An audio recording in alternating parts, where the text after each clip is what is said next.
झारखंड के हजारीबाग जिले का बड़कागांव क्षेत्र देश के कोयला मानचित्र पर बेहद अहम है और यही अहम होना कहीं ना कहीं इसके लिए परेशानियों का सबब है। यहाँ के लोगों के लिए मुश्किलें खड़ा कर रहा है। यहाँ से निकलने वाला कोयला झारखंड ही नहीं पूरे देश को रोशन करता है। लेकिन सवाल यह है कि जब यहाँ से कोयला निकाला जाता है तो वहाँ के गांव में अंधेरा क्यों है। ये सिर्फ बात बिजली की नहीं है, ये हक और न्याय की भी बात है। पिछले दिनों कुछ घटना हुई है, टकराव हुआ है, उसको लेकर बड़ी बातें निकल कर आ रही हैं।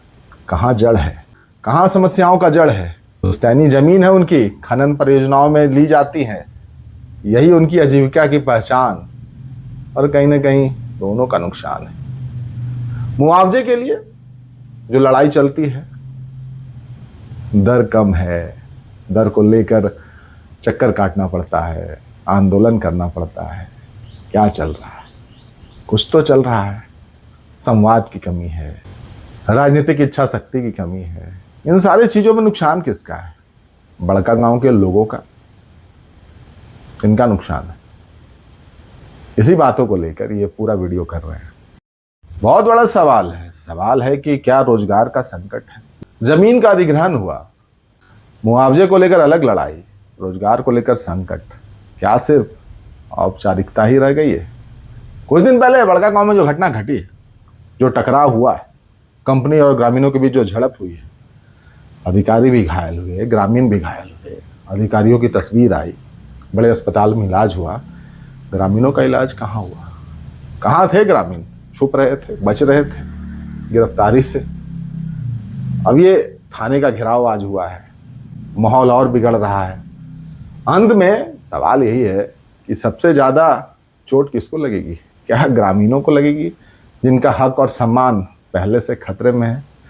यहाँ पर और भी बातें निकल कर आती हैं। इसमें जिम्मेदारी तो किसी को उठानी पड़ेगी ना। क्या कंपनी जिम्मेदार है? अगर इसकी बात की जाए तो आप इतने सालों से कोयले का खनन कर रहे हैं, कोयला निकाला जा रहा है, CSR की बात होती है, कहाँ जाता है CSR का फंड? कुर्सियों में, टेबल में, फुटबॉल में कहाँ जाता है? क्या कोई हॉस्पिटल है? क्या कोई शिक्षा की व्यवस्था है? कोई कॉलेज खोले गए? मुआवजे और पुनर्वास में पारदर्शिता है क्या, या फिर उसकी कमी नजर आती है? ग्रामीणों में यह धारणा मजबूत कैसे हो जाता है कि कंपनी सिर्फ कोयला निकालती है, लोगों को पसंद नहीं करती, लोग उनको नहीं चाहिए, बस कोयला चाहिए? क्या यह डेवलप हो चुका है? प्रशासन की बात की जाए तो क्या वो विवाद के समय ही नजर आते हैं, लेकिन रोकथाम के समय में क्या वो नदारत रहते हैं? जमीन माप की बात कर ली जाए, दस्तावेज की बात कर ली जाए, या फिर मुआवजा प्रक्रिया की बात की जाए, क्या सब में देरी होती है, टाल मटोल होता है, नजरअंदाज किया जाता है, चीजें गड़बड़ तरीके से लोगों के बीच में रखी जाती है? क्या कुछ होता है? क्यों इतना गैप है? क्यों इतना टकराव है? कहीं तो कारण होगा ना। ये आपको बताना है, ये आपको सोचना है। ये कि पिछले एक दशकों की कहानी क्या है? भरोसा बनाने के बजाय क्या डर की नीति, दबाव की नीति रही है? इसकी वजह से इतना अविश्वास है। राजनीतिक दल क्या करते हैं? वो अपनी भूमिका निभाते हैं क्या? विपक्ष में होते हैं तो मुद्दा गरमाते हैं और सत्ता में आते ही क्या ठंडे पड़ जाते हैं? ये सोचना आपको है भाई। अस्थाई हल के बजाय क्या वो चुनावी नफा नुकसान का हिसाब किताब करते दिखते हैं? अब इस सारे मामले पर पूरे बड़कागांव में बवाल है। जो हालिया घटनाक्रम हुई है उसको लेकर गिरफ्तारियां हुई है। अब इसको लेकर तो कुछ बातें होनी चाहिए ना। क्या पारदर्शी मुआवजा नीति नहीं होनी चाहिए? मुआवजा वर्तमान बाजार दर हो या भविष्य की संभावित वृद्धि के आधार पर हो। हर परिवार को लिखित कानूनी दस्तावेज के साथ भुगतान किया जाए। अस्थायी आजीविका का प्रबंध किया जाए। ये भी आप कर सकते हैं ना। ये जो संवाद की कमी है, ये कहीं ना कहीं उसकी वजह से भी हो रहा है। हर विस्थापित परिवार को कम से कम एक गारंटेड नौकरी होनी चाहिए। युवाओं को खनन और वैकल्पिक व्यवसाय में प्रशिक्षण अवश्य दिया जाना चाहिए।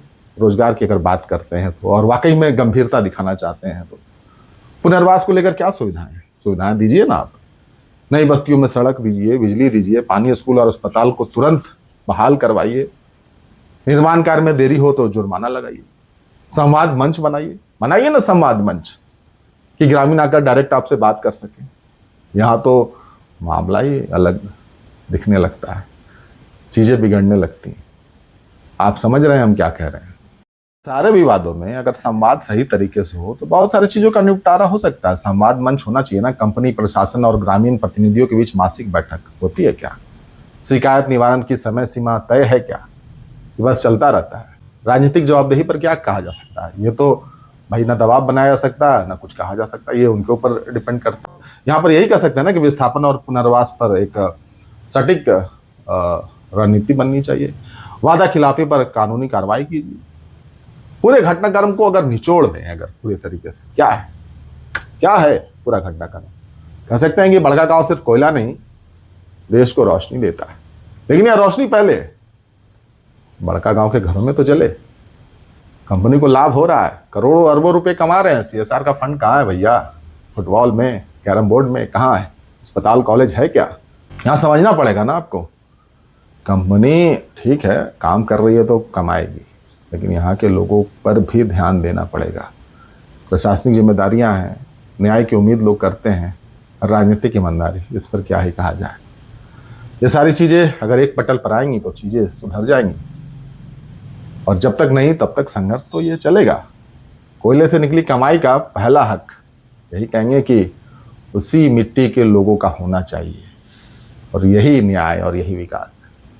बाकी आपके ऊपर छोड़ते हैं, प्रतिक्रिया जरूर दीजिएगा। बहुत बहुत नमस्कार, मिलेंगे फिर।